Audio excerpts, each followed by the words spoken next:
que todo mundo do continente possa se beneficiar, não somente um país, mas sim cada setor do continente possa se beneficiar dessa atividade. Visto que na Europa já está em cidades grandes e aqui poder espalhar isso para todos os cantos, me parece uma iniciativa espetacular. For me, it's really important to have a Bienal because I believe that art can really show different expression to people and bring something new, and especially if it's in all the countries or bringing countries from all South America together, it's really going to give an opportunity for people to discover other arts and not just one art from one special country. So it's a great, amazing experience. I would advise it to anyone. O artista sempre foi e sempre será muito importante para a sociedade. Muda o rumo, muda as características de como pensar, de como ver, de como tratar a sociedade, o ser humano e o próximo. Para mim, a arte é isso. The art was born with the dream, and the dream it's human. Latinoamérica se expresa a través del arte y creo que está bueno que los demás lo puedan ver y si es de forma gratuita, muchísimo mejor. Bem-vindos à Bienal Internacional de Arte Contemporânea da América do Sul.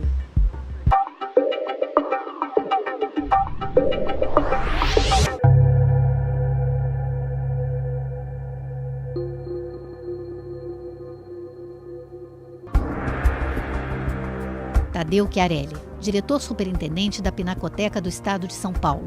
Possui graduação em Educação Artística, mestrado e doutorado pela Universidade de São Paulo. É professor concursado da USP, onde, junto ao Departamento de Artes Plásticas, leciona na graduação e pós-graduação.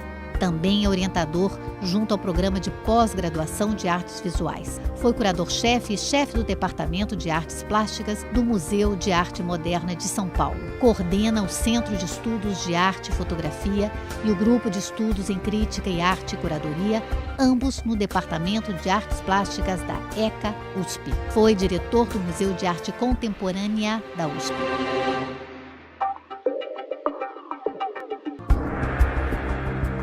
Jaime Laureano, artista brasileiro que vive e trabalha em São Paulo.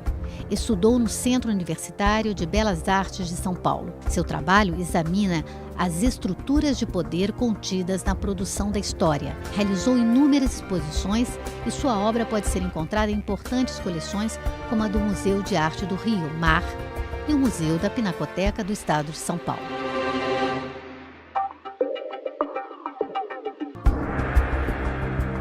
Luiz Braga, fotógrafo brasileiro, vive e trabalha em Belém. Realizou mais de 200 exposições individuais e coletivas no Brasil e no exterior. Suas fotografias compõem coleções públicas e privadas importantes, como, por exemplo, o Museu de Arte Moderna de São Paulo, o Centro Português de Fotografia, Miami Art Museum, Museu de Arte Moderna do Rio de Janeiro, Pinacoteca do Estado de São Paulo e MAR, Museu de Arte do Rio. Foi escolhido para ser um dos representantes do Brasil na Bienal de Veneza. Sua exposição retumbante Natureza Humanizada, com imagens inéditas de diversos momentos e técnicas de sua carreira, foi premiada em 2014 como a melhor exposição de fotografia pela Associação Paulista de Críticos de Arte.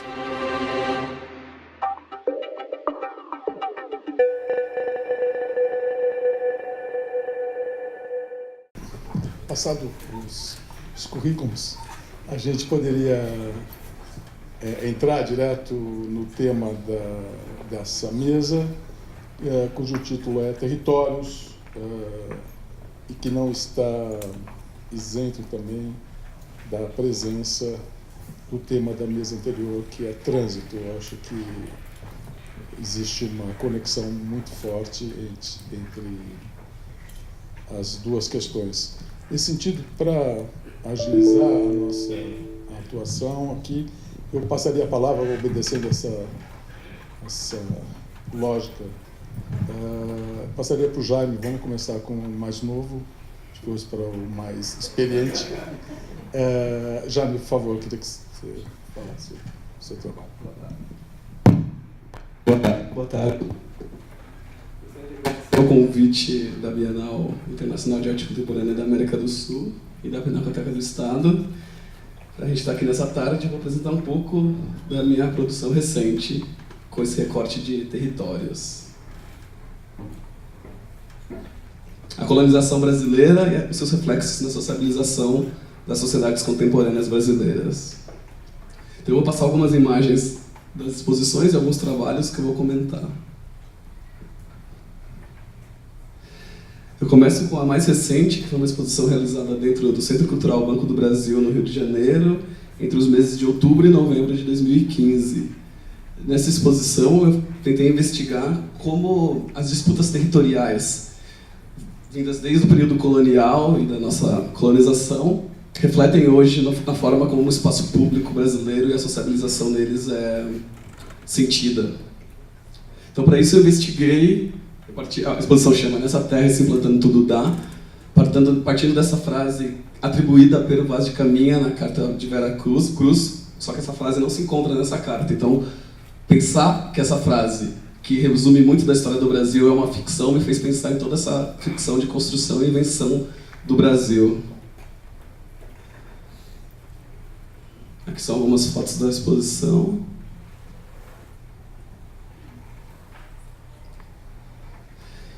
E eu vou partindo também de pensar os símbolos nacionais também, como eles são marcados e marcadores da construção corporal e territorial do Brasil. Porque, para mim, corpo e território são semelhantes nessa construção de identidade nacional e de território. Então, eu apresento no começo dessa exposição um trabalho com o título Ordem e Progresso, que é um trabalho que retira a frase da bandeira do Brasil, e ele é feito com ferro, e ele está aquecido a 900 graus, e esse ferro é utilizado como uma faz analogia a uma calimba, que são os marcadores de gado e os marcadores de escravos, né, no período de escravidão. Então esse ferro, de tempos em tempos, ele é aquecido e você consegue ver essa marca de fogo. Outro trabalho chamado Calimba também. Antes de falar isso, eu fui pensar essa exposição dentro do Centro Cultural Banco do Brasil, que é o primeiro banco criado no Brasil, e ele está num prédio ali no Cais do Porto, no Rio de Janeiro, perto da Candelária, um lugar bem sintomático para a construção do Rio de Janeiro. Também foi um indicador para pensar alguns trabalhos dessa exposição. Esse trabalho chamado Calimba foi uma pesquisa que eu comecei desde 2012 e culminou em 2015 nos jornais brasileiros, buscando manchetes nas quais o linchamento público estava como o grande destaque. Esse linchamento público feito por justiceiros da sociedade civil. Então eu buscava entender o que seriam esses lugares de linchamento, né? Que não é mais um linchamento público feito por policiais, e sim pela sociedade civil. Então, todas essas matérias colocam como suspeito, né? Então, a justiça era feita sem antes nem mesmo passar pela justiça civil, pela justiça do Estado. E todos esses suspeitos ou assaltantes declarados pela sociedade civil eram negros. Então, o índice também, além de ser suspeitos, eram suspeitos negros, como os linchamentos feitos em pelourinhos públicos desde da época da escravidão. E Calimba, buscando no dicionário da diáspora africana, quer dizer carimbo, que é uma palavra iorubá, calimbo, com K. Então é uma palavra que era utilizada para os instrumentos de marcação de corpos dos escravos, das pessoas escravizadas no Brasil e na América Latina.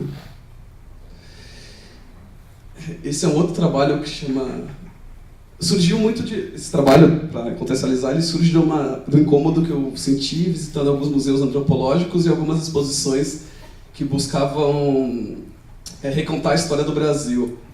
E essas exposições apresentavam esses displays brancos, assépticos, e dentro desses displays a gente encontrava gargalheiras, grilhões, chicotes de açoite, todos museificados e colocados sem nenhum contexto histórico, quase como uma peça de design, né? Um design descontextualizado de sua tortura, do seu suplício, de tudo que ele carrega de ideologicamente. Isso me incomodava muito porque, ao invés de informar sobre uma violência na construção do Estado brasileiro, colocava quase como um fetiche de objeto. Então, olhando para todos esses lugares, eu fiquei um pouco incomodado. E como eu já estava fazendo uma pesquisa em jornais para esse tipo dessas placas, eu comecei a catalogar os objetos que eram utilizados nessas torturas, nesses suplícios. E criei uma série de vitrines com esses objetos. Então, Assim como os objetos encontrados históricos nesses museus, os objetos aqui encontrados também tinham sua datação histórica, porque estavam nos arquivos de jornais e revistas e televisões. O que eu fiz foi pegar não os objetos que foram utilizados, mas os seus referentes e colocar dentro dessas vitrines de museu. Esse trabalho também surgiu... Eu trabalho muito pesquisando em jornal, e não sei se todo mundo lembra, mas em 2011 ou 2013, agora não vou lembrar a data, o nosso então governador, que ainda é hoje, né, do estado de São Paulo, Geraldo Alckmin, proferiu essa frase: quem não reagiu está vivo, quando da reintegração de posse de Pinheirinho, uma comunidade do MTST em São Bernardo do Campo. Então eu peguei essa frase do Geraldo Alckmin como índice para procurar 11 períodos históricos no Brasil onde a disputa de terra estava presente. E de um lado o poder público e o poder privado, e de outro lado a população. Então aqui eu vou passar rapidamente e citar quais são esses períodos. O primeiro seria a invasão portuguesa no Brasil e a exploração de mão de obra escrava dos povos nativos. O segundo é a escravização dos povos africanos e a sua posterior fuga para formar quilombos. Canudos, em 1807. Guerra do Contestado no Paraná, em 1916. Transamazônica, na década de 70. A chacina da Candelária, porque era na frente do museu. Para quem conhece o Rio de Janeiro, o CCBB fica na frente da Candelária, então era importante colocar a Candelária como esse lugar de disputa também.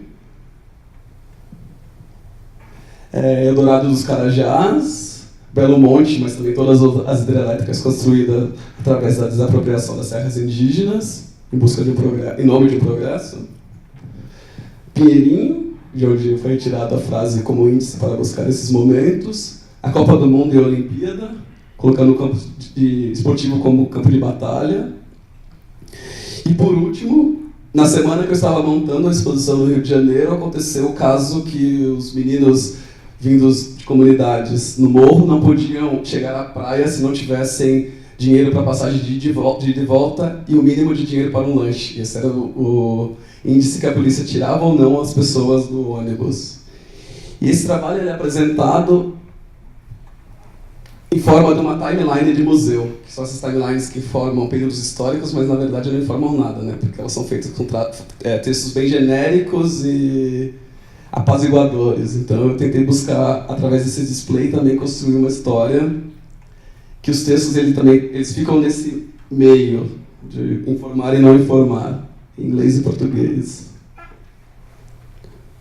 Eu não vou passar os textos porque a gente tem pouco tempo, senão a gente não... Eu venho agora para terminar na última exposição, na primeira exposição que eu fiz esse ano, na Galeria Leme, que chama Autorretrato em Branco sobre Preto, que foi a primeira exposição que eu comecei a pensar nessa territorialização através do corpo, e através do meu corpo, um corpo negro numa sociedade brasileira construída através da ideologia e da ficção do Pacto das Três Raças, de uma democracia racial, que na verdade ela é levantada para a gente poder perder a questão do discurso racial. Então a democracia racial é sempre levantada e cantada pela raça branca. Então ela é quase que uma... Quase que não, ela é uma ideologia de apaziguamento dos conflitos raciais. E também nas duas exposições estavam esse trabalho, essa estufa, que foi o trabalho que encontra-se aqui na Pinacoteca e que estava na exposição que encerrou segunda-feira, né, Tata? Segunda-feira. Aqui também são algumas vistas da exposição.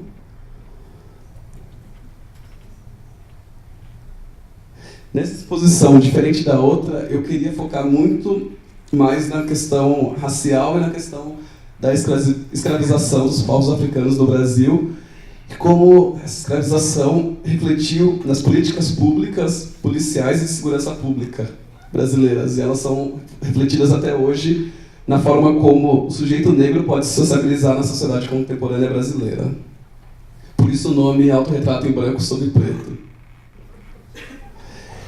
Esse trabalho que se chama Pontos são as rotas de tráfico negreiro entre África e Brasil, desenhadas com um giz que é utilizado nos rituais de Umbanda e Candomblé no Brasil, que chama Pemba.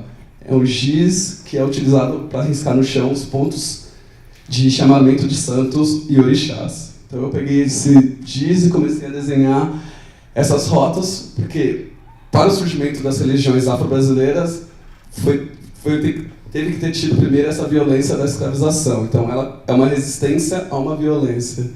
Então eu utilizei o giz que é utilizado nesses rituais para evocar os orixás, eu utilizei para evocar essa história da escravização.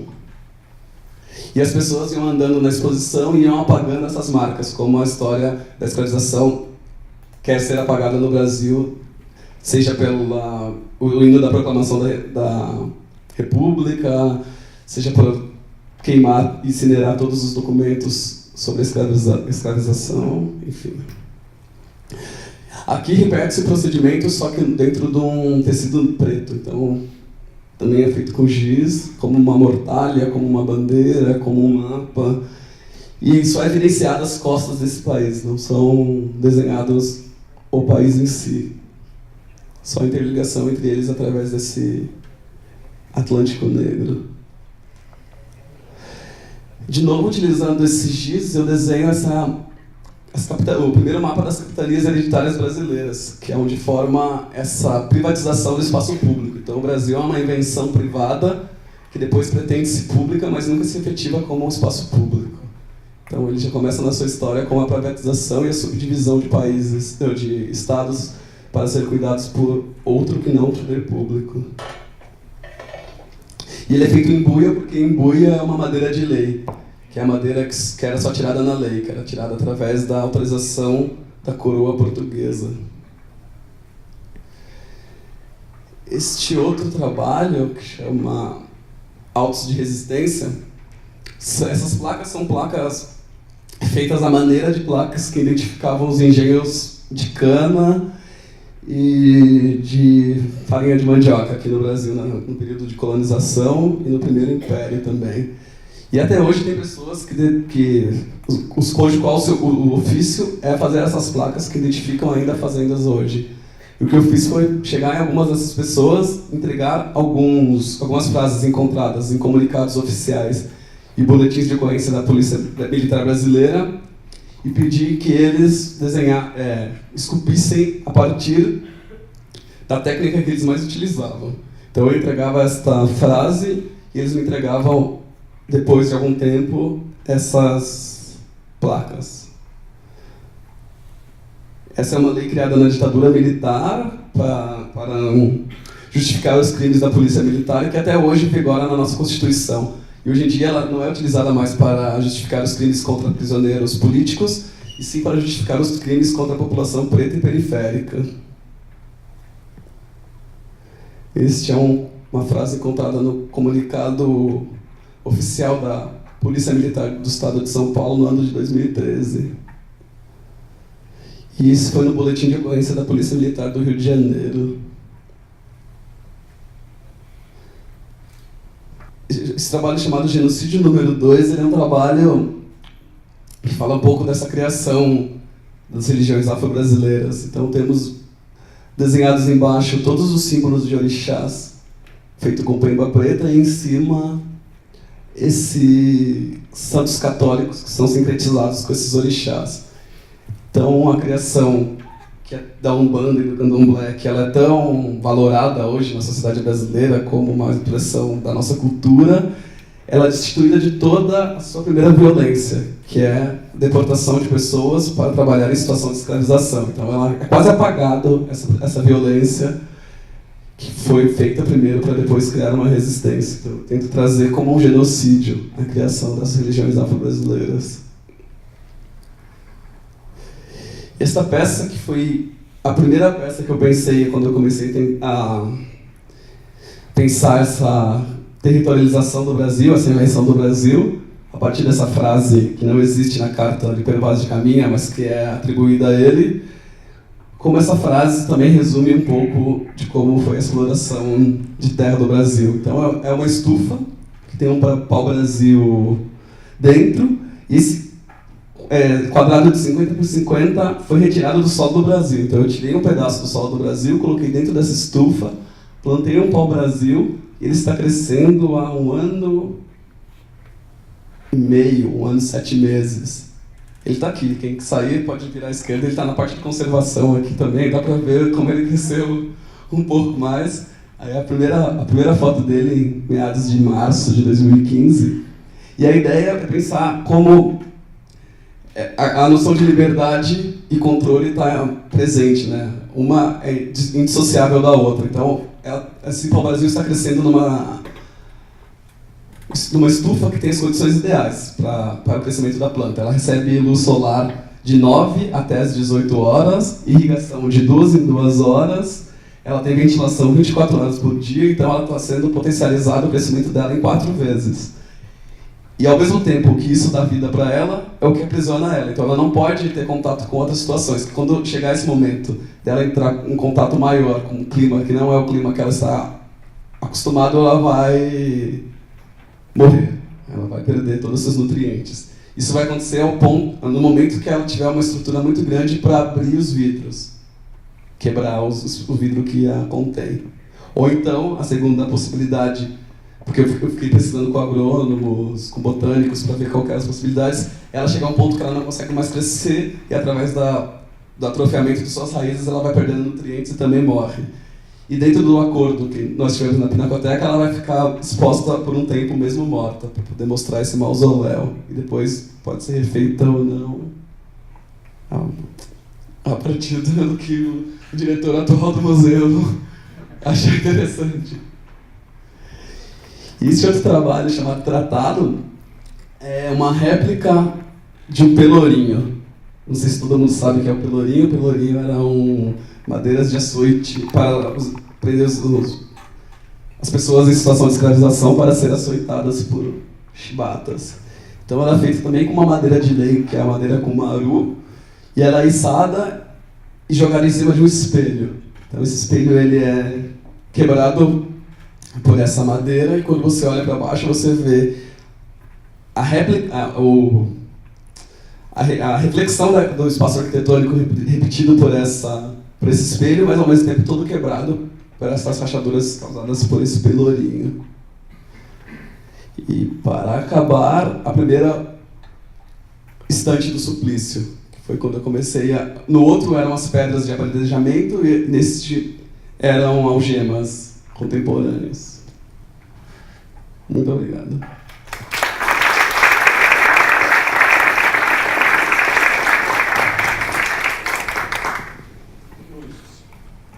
Alô, boa noite. Muito obrigado pelo convite. Eu trouxe aqui uma projeção de trabalhos onde, basicamente, eu digo que foi a constituição de um território que é feito a partir do olhar, da minha vivência na minha terra, que é Belém, Amazônia, que é uma terra também muito cobiçada, muito falada, muito imaginada. Então aqui eu começo pelas primeiras cores que eu descobri, que são justamente as cores que vêm daquela visualidade popular. Isso é anos 80, um projeto que eu participei, era um projeto da Funarte, que tentava justamente registrar, interpretar, enfim, expressar essa sabedoria que vinha do caboclo nas periferias das cidades da Amazônia.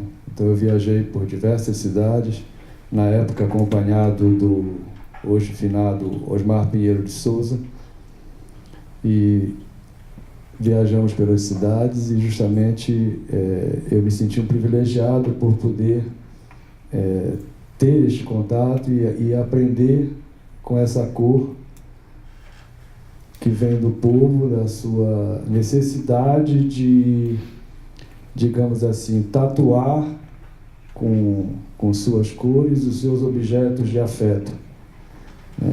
Então, essas primeiras imagens, digamos assim, eu inicio com elas porque, através delas, eu acho que eu comecei a me entender como autor de fotografias. Algumas estão em algumas coleções do MAN aqui em São Paulo, ou do próprio MAN no Rio. E essas cores, que são geralmente cores primárias, sem qualquer tipo de nuance ou degradê, são cores que geralmente vêm de uma necessidade que o caboclo tem de saltar do verde. Diferente do meio urbano, de concreto, vidro, espelho, o caboclo vive cercado de verde, de plumárias, de cores de frutas. Então isso, de certa forma, é apropriado e expressado na sua vida, seja no seu carro, no barco, na casa, no bar, enfim, naquele universo imediato. Então, isso também está presente no trabalho de um outro artista da minha terra, que é o Emmanuel Nassar, e, inclusive, sobre isso até o Tadeu, uma ocasião, já escreveu um texto falando das nossas afinidades. Então, aqui até eu encerro esse primeiro momento da cor com uma foto que eu chamo que é a cidade engoliu o lambe-lambe. Essa foto é de 82, e hoje você não encontra mais, enfim, a coisa foi de tal forma violenta que hoje você não tem mais essa realidade que eu imaginava que ia durar por muito tempo e muito rápido desapareceu.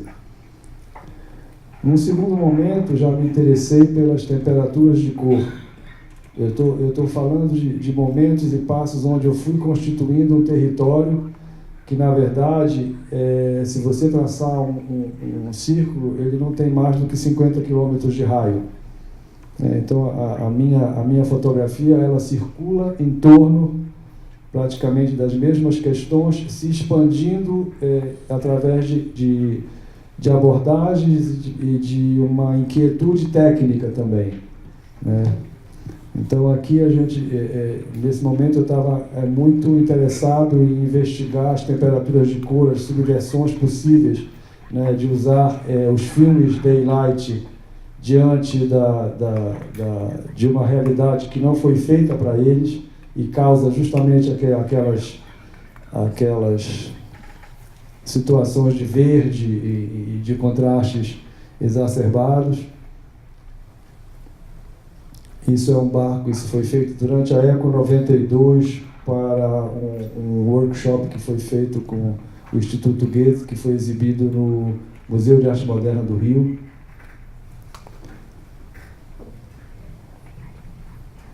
Essas imagens, na sua maioria desse trabalho e do outro também do início, foram feitas na área ribeirinha de Belém, que é uma área onde o caboclo que vem do interior se coloca por não conseguir ir para o centro, e lá ele tenta, de certa forma, reproduzir a sua vida ribeirinha à margem da cidade. Aqui, novamente, uma subversão das cores, né? Ou seja, o uso, entre aspas e sem aspas, inadequado do filme. Aqui já era uma pesquisa mais com a dissolução dos movimentos e as misturas de luzes e os múltiplos elementos no quadro. Esse material todo foi feito em filme, até porque na época não existia mesmo, se existia era inatingível, pelo menos para os simples mortais, a tecnologia digital.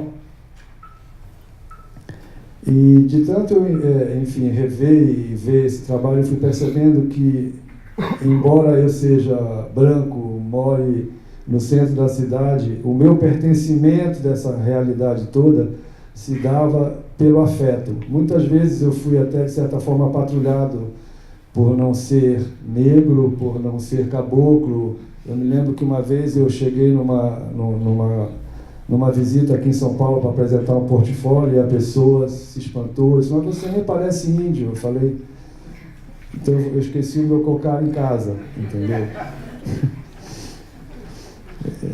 Então, eu consegui trafegar e atravessar, enfim, de certa forma, essas barreiras, porque, como eu reitero, o meu pertencimento a essa realidade se dá pelo afeto, um afeto que vem de infância, né, de valorar essa visualidade, esse saber, desde muito cedo. E eu também tenho uma outra convicção sobre isso, que é a de que é sim possível produzir sabedoria, conhecimento, à margem, como nós estamos de fato. Eu não acredito nessa coisa de que nós somos todo mundo é tributário, sim. Então, o mundo hoje é uma grande rede, mas eu acho que existe sim muito conhecimento, muita sabedoria cabocla, entendeu? Sabedoria que vem dos rincões do Brasil, no caso da minha Amazônia, e da qual eu tenho orgulho de fazer parte, de investigar e de trocar.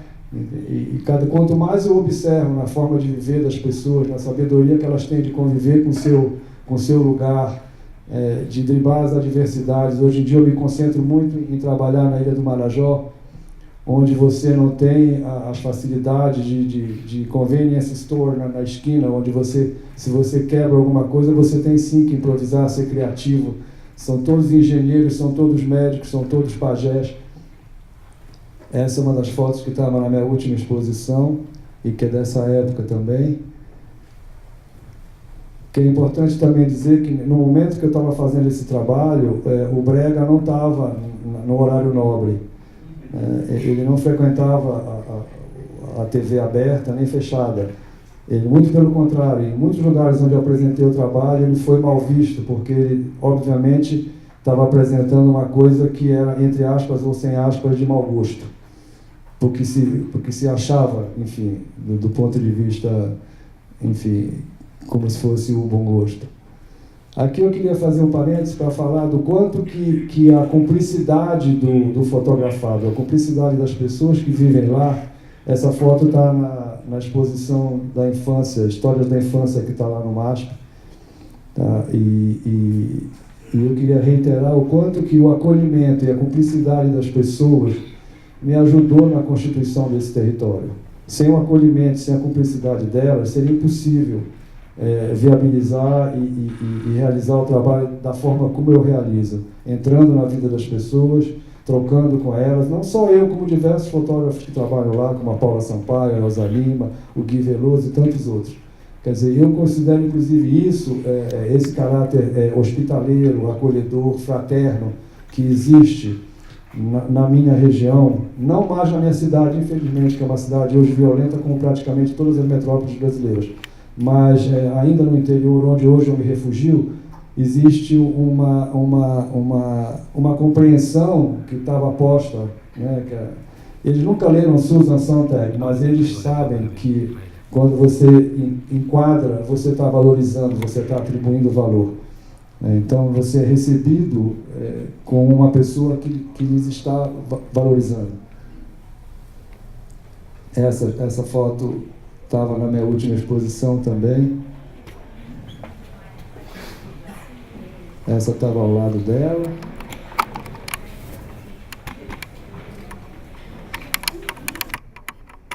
Sobre essa foto, eu queria falar sobre as pontes que você cria sem sequer, às vezes, se dar conta.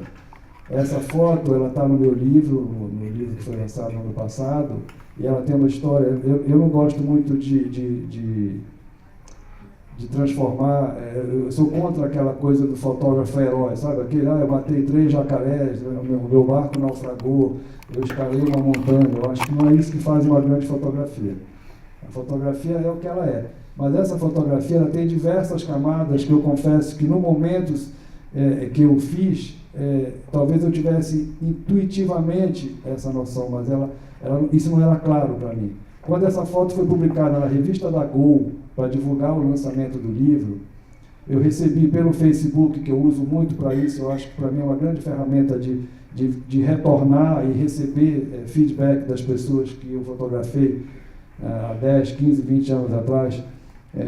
Eu recebi uma carta belíssima, um post belíssimo da neta desse senhor, que já tinha falecido, já faleceu, e que ela tomou um susto quando viu a foto do avô lá, porque ela não sabia da foto, o avô. Aí eu fui descobrir que esse homem era um homem muito querido, um homem super honrado, que criou uma família genial, de pessoas trabalhadoras, que o amam, enfim, foi uma coisa que me emocionou muito, e que, na verdade, extrapolou, obviamente, quando você faz a fotografia, ela ganha o mundo, e eu falo até muito disso porque as pessoas, especialmente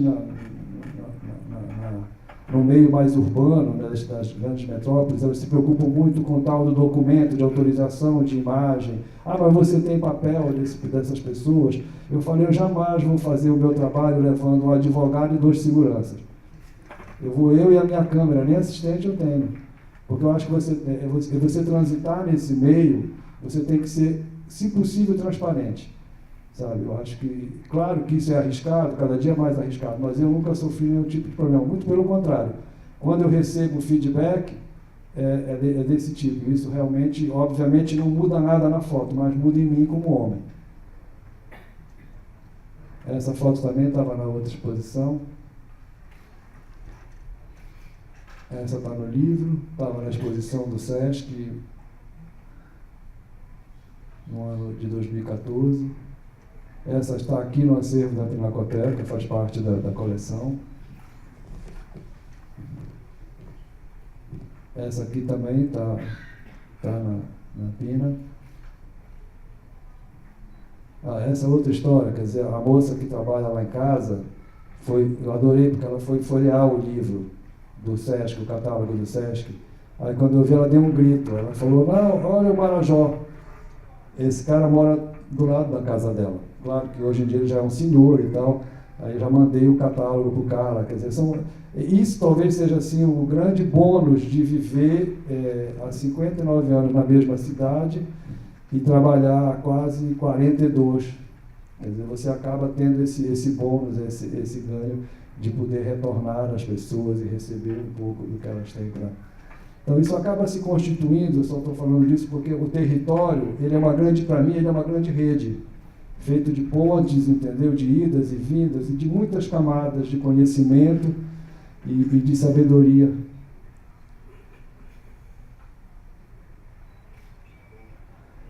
Que, infelizmente, hoje, a cidade onde eu vivo não me permite mais fotografar em todos esses lugares, na maioria deles. Então eu me exilei. Essa foto, inclusive, foi a última foto que eu fiz naquela região ribeirinha de Belém. Uma foto que eu já fiz saltando do carro, fotografando e correndo de volta. Já não tem as pessoas sumiram. Então, essa sequência, que muitas dessas imagens foram para a Bienal de Veneza em 2009, ela já, de certa forma, expressa uma angústia e uma solidão muito grande. Porque, diferente dos tempos dos anos 80 e 90, eu já não tinha mais essa cumplicidade, eu já não tinha mais essa possibilidade da delicadeza, visto a violência que se instalou na periferia, não era mais na periferia, na cidade inteira.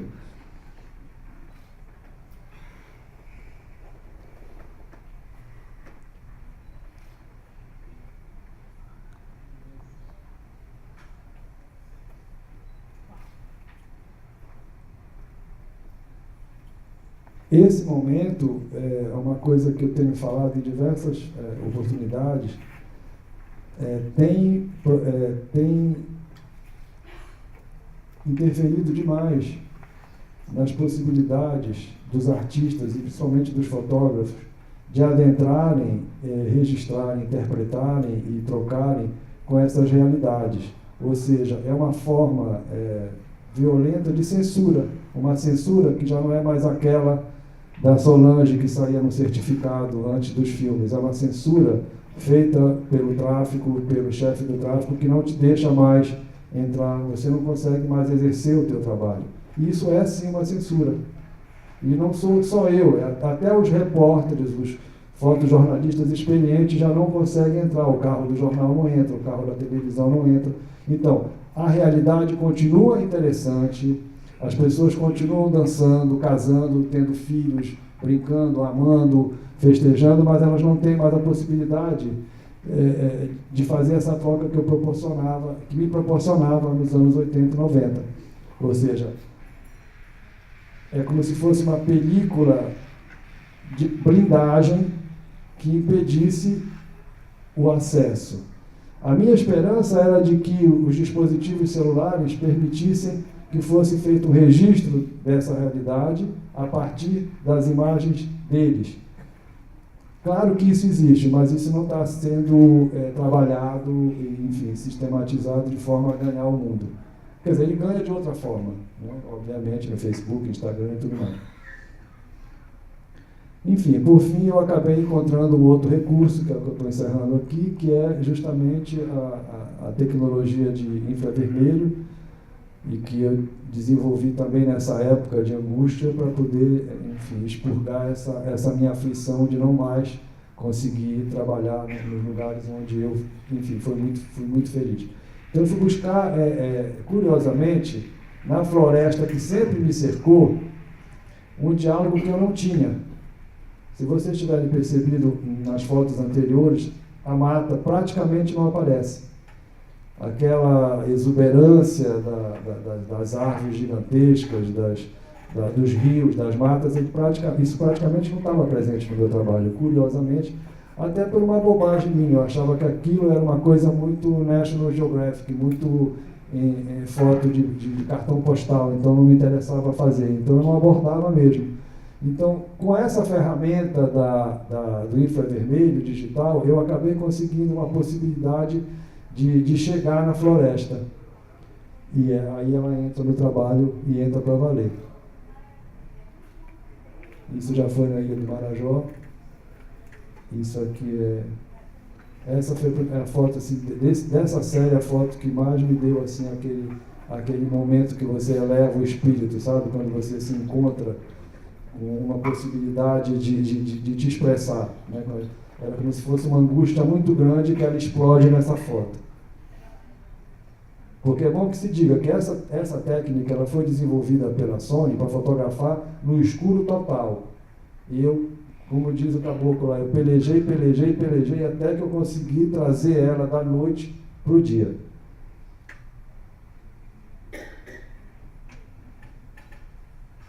Obrigado.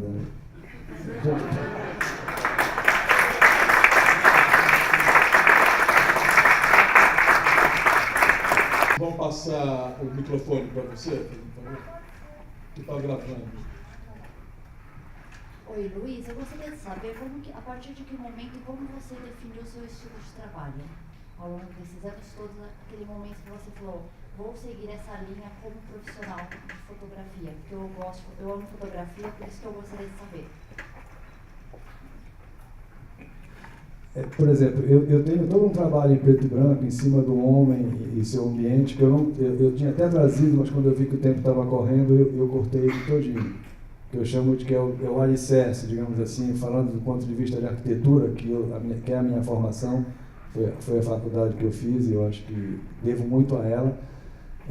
Eu acho que seria o alicerce, para mim foi o preto e branco, mas eu acho que através da cor foi onde eu descobri as minhas possibilidades de, digamos assim, de me afirmar como um autor, que tivesse um traço, né, e em cima disso eu fui expandindo. Né, isso vem mais ou menos no início dos anos 80, e eu já fotografava desde 74. Ou seja, teve um momento em que realmente eu fiquei tateando e eu celebro muito esse meu encontro com a cor, e essa cor popular, que não é qualquer cor, é a cor que vem, né, de uma expressão que tem camadas de conhecimento e de expressão antes de mim do caboclo. Né? Então, foi através desse momento que eu acho que eu comecei a me encontrar e de lá continuo puxando esse fio até agora. Obrigada. Tem uma pessoa ali? Oi, tudo bom? Jaime, eu tenho uma pergunta para você. Eu achei bem interessante o seu trabalho a partir do momento que você parte de noticiários, né, de notícias. E eu fiquei me questionando essa questão do preconceito, enfim, da discussão de como a nossa sociedade encara a gente ser um país multirracial, entra muito no âmbito da internet. Né? Eu acho que você, exatamente por ser um artista, acho que na minha idade, né, toda a sociedade vive mergulhada nesse território web. A minha pergunta é de que maneira você acha que os artistas podem se apropriar desse território para poder construir discussões, né? Porque você se apropriou do noticiário, mas se a gente pegar o Twitter, por exemplo, quantas discussões, né, quantos debates vão se desdobrando a partir da questão do preconceito, em muitos níveis. Essa é a minha pergunta. Obrigada. Obrigado a você. Eu acho que falar de outros artistas é um pouco, para mim, assim, difícil, porque daí a gente vai entrar em qual é a pergunta que cada artista quer fazer. Assim, eu vou tentar perguntar para as coisas que já estão cristalizadas. Então, por isso eu vou por jornal, vou para as mídias que já estão documentadas. Então, é um trabalho de documentar arquivos. Então, eu vou para o arquivo que já tem sua parametrização de documentação, ou seja, ela já é catalogada, ela vira história. Então, é pegar esses arquivos que já viraram histórias e reprocessar através de uma pergunta de como isso é encarado hoje em dia e como isso trabalha com a nossa sociabilização. Não sei se consegui responder, mas eu não iria para a internet porque teria que tentar entender qual que é os índices de documentação que se dá através do Twitter.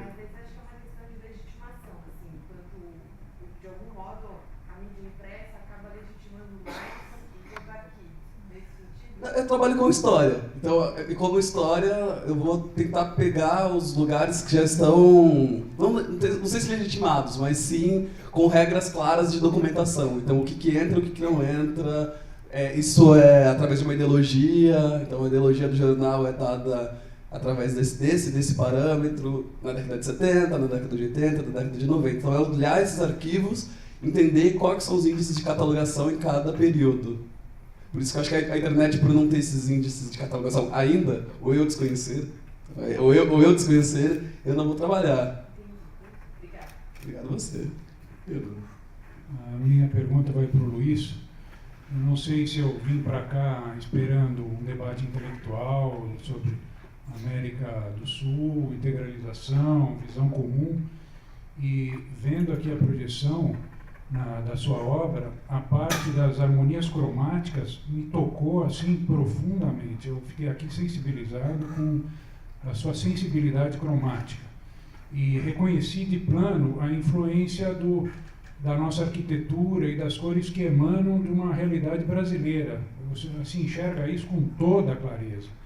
Eu queria lhe perguntar se você já se viu na obra de outros artistas, que no caso aqui vou citar Alfredo Volpi, que a arquitetura brasileira influenciou na composição, as harmonias cromáticas de azuis e verdes e de cor-de-rosa das casinhas e azul claro das casinhas, é muito marcante. Estava conversando aqui com a Angélica de Moraes.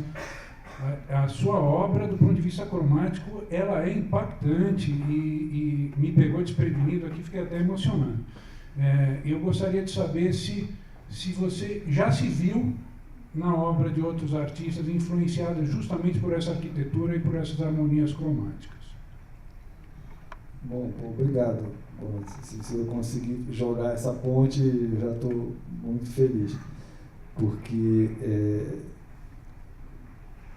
na verdade, eu acho que se eu te disser assim, o grande professor desse cromatismo, por incrível que pareça, isso não é demagogia, é o caboclo. Quando eu tive essa oportunidade de fazer esse mergulho na visualidade popular, a gente fez Manaus, Belém, Santarém, Marajó, até a borda de São Luís a gente fez nas periferias. Quer dizer, hoje em dia já não está mais tanto assim, mas eu diria assim, se você tirar o pó-xadrez do meu trabalho, ele desaparece. É verdade. Tira o pó-xadrez, que era o que eles usavam na época porque era o mais barato. Com a Bolsa Família, enfim, uma série de... Não, isso é fato. Eu pude, por aquilo que eu falei, de estar lá há 59 anos e estar sempre atento, eu percebi que as casas mudaram, que muitas daquelas casas que são azuis, que inclusive tem umas pinturas representando, não só ele vem para a beira do rio, como ele representa o rio lá dentro da casa pintando, isso já é bege. Aquela casa hoje ela é bege. Isso me deu uma tristeza horrível de ver que ela hoje em dia é bege. Outras estão brancas, mas já é a tinta de mais qualidade. Mas, obviamente, que existem pessoas com trabalhos como o do Volpe, né, que me tocam muito profundamente. O Mário Cravo Neto, com o trabalho o Mário Cravo Neto foi muito engraçado, porque a primeira vez que eu trouxe meu trabalho para mostrar em São Paulo, em 84, eu fui levar para a saudosa Estefânia Abril. E ela me recebeu na casa dela e ela me falou: você conhece o trabalho do Máriozinho? Eu falei: não, eu não conhecia mesmo. Ela falou: então venha cá. Ela pegou um livro dele, se eu não me engano, aquele Estranhos Filhos da Casa, se eu não me engano, e falou: olha aqui. Cara, tudo que eu estava fazendo lá, ele já tinha feito na Bahia. Mas eu não sabia. Porque nessa época, a gente estava falando dos anos 80, o Brasil não tinha essas pontes, que as Semanas Nacionais de Fotografia da Funarte ajudaram a mapear o Brasil a se conhecer. Era muito mais fácil um fotógrafo como eu conhecer o Bresson, entendeu? O Evidon, do que conhecer o Zé Medeiros, entendeu? Então, a revista Realidade também ajudou muito nisso. Né? O trabalho, por exemplo, da Maureen é, para mim, uma referência. Eu me lembro que eu fui fotografar um advogado super conceituado em Belém, ele puxou o livro dela: você já viu esse livro aqui? Aí abriu o Xingu. Eu não tinha visto o Xingu, mas eu fiquei assim, delirando de ver como era. Aquilo é para mim, uma aula de cromatismo. Né? Enfim, então, tem muitas afinidades. Agora mesmo deve haver uma exposição no Mar, em agosto, que o Paulo Herkenhoff está fazendo, que chama Cor do Brasil, onde ele vai me contextualizar junto com a obra do Volpe. Então, você está correto e certíssimo. Beleza. Olha, só uma questão de ordem. Nós estamos já nos aproximando do horário de fechamento do museu. Precisaria optar por uma pergunta, uma última pergunta, antes de convidar os nossos convidados argentinos. Rapidinho, viu? Perguntinha rápida aqui. Tá? É o seguinte, Luiz. Bom, primeiro de tudo, seria redundância falar da minha admiração pela tua obra, que há muito tempo venho acompanhando com total encantamento. Né? Mas a minha pergunta é um pouco paralela. Como você mora em Belém do Pará, que é uma cidade que eu adoro, eu estou muito impactada com a perda da Casa das 11 Janelas. Eu queria um comentário seu a respeito desse despautério do governador. Pois é, eu tive na reunião que teve sobre isso e eu tenho esperança que isso seja revertido, porque, embora a casa, do ponto de vista arquitetônico, tenha limitações para exposições de arte, por exemplo, você não consegue montar um Tunga lá, um Ernesto Neto, por limitações estruturais. Eu já fiz, acho que o lugar no mundo onde eu fiz mais exposições na minha vida foi lá. Então eu lancei livros lá, enfim, eu tenho uma vinculação afetiva de... domingo passado, quando eu soube disso, eu passei mal o domingo inteiro, como se eu tivesse perdido um parente. Entendeu? Eu fiquei muito mal, porque eu falei: pelo amor de Deus, o que é isso? Entendeu? Eu tenho inúmeras memórias de visitas de escola que me emocionaram, esse tal do feedback, entendeu? De você ver crianças que fizeram oficina comigo em 2006, que voltaram já adolescentes, para rever uma exposição. Então, são camadas de que isso, obviamente, transcende a essas limitações que também podem ser resolvidas. Foi uma pena, porque nessa reunião que o governador chamou e se confessou, digamos assim, se penitenciou diante da classe pelo equívoco, mas infelizmente os ânimos estavam muito acirrados e não houve enfim, as pessoas estavam muito realmente aborrecidas e não foram para lá para conversar, não, foram mesmo para brigar, e isso acabou não dando muito certo, entendeu? Mas eu espero que isso se reverta, porque agora a proposta que ele não conseguiu colocar é de que ele queria criar, achava que deveria criar um novo prédio, um novo museu estruturado para ser um museu de arte contemporânea. Alguém brifou isso errado para ele, entendeu? Alguém falou que o museu já estava asfixiado, que a reserva técnica não dava mais nada, que ali não ia ter futuro, entendeu? E tá, então vou fazer uma nova obra e vou colocar aqui o tal do polo de gastronomia. E deu essa confusão toda, entendeu? Porque aí, quando a coisa foi para a rua, ele falou isso 3 vezes lá: eu me penitencio, eu devia ter chamado, esse momento devia ter acontecido antes. Mas aí os ânimos já estavam acirrados e a coisa... Eu tenho muito receio que aconteça o seguinte, por exemplo, de que ele mantém a casa, mas deixa ela simplesmente murchar, sem verbas de manutenção, entendeu? Eu espero que ele não tenha esse espírito ridículo de retaliar, mas infelizmente eu fiquei constrangido pela maneira como as coisas se deram lá, porque eu sou uma pessoa da ponderação, do diálogo, entendeu? Eu achei que se era para brigar, né, para dizer, enfim, desaforo, dizer que, porque você isso, porque aquilo, então isso não constrói nada, entendeu? Eu acho que se você quiser olhar aquele museu para 50 anos, às vezes certas palavras precisam ser relevadas para você pensar no museu daqui para 50 anos, entendeu? Essa coisa da raivinha, infelizmente, não é. Então, eu tenho 60 obras que eu doei para lá. Uma delas, o Rick está aqui presente, foi o prêmio Marco Antônio Vilaça, que foi na época que ele estava na Funarte, e que eu doei 11 obras para lá e outras 48, ou seja, eu tenho 59 obras, e isso realmente, como artista, como cidadão, com certeza mexe muito comigo. Olha, a última pergunta, então, Ana Maria. Essa não valeu, porque essa foi de 11 janelas. Para voltar, para terminar com a questão.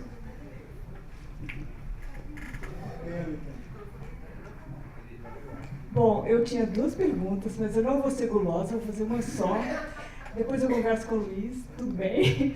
Mas eu queria fazer um comentário, não sei se é uma pergunta para o Jaime, que é sobre a importância de falar desse assunto. Então, eu acho que eu queria dizer para os convidados de fora, inclusive, que a minha geração não falou desse assunto. E várias gerações do Brasil de artistas não falaram desse assunto.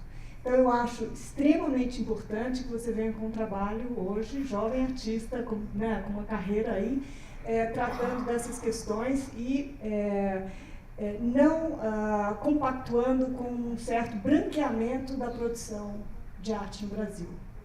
É isso que eu tenho visto e fico feliz de ter alunos que já estão assumindo essas posições, que estão levando adiante uma investigação que é bastante relevante e que possa, talvez, ajudar, e já que a gente está falando da contribuição da arte para a sociedade, eu acho que isso é muito importante. Então, eu queria te dar os parabéns e não vou fazer pergunta.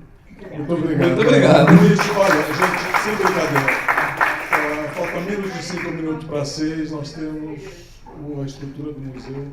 Eu pediria, então, para o Aníbal e para a Diana, para subirem. Eu agradeço muito ao Jaime e ao Luiz. E vamos ouvir as palavras dos nossos convidados.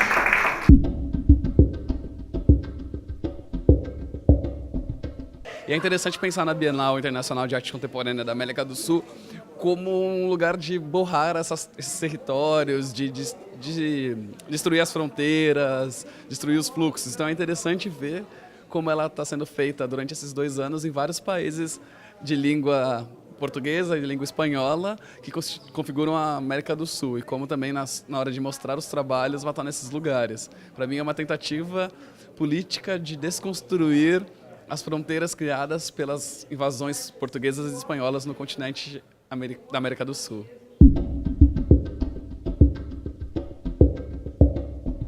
Que o território, nem sempre ele é o território geográfico, o território palpável.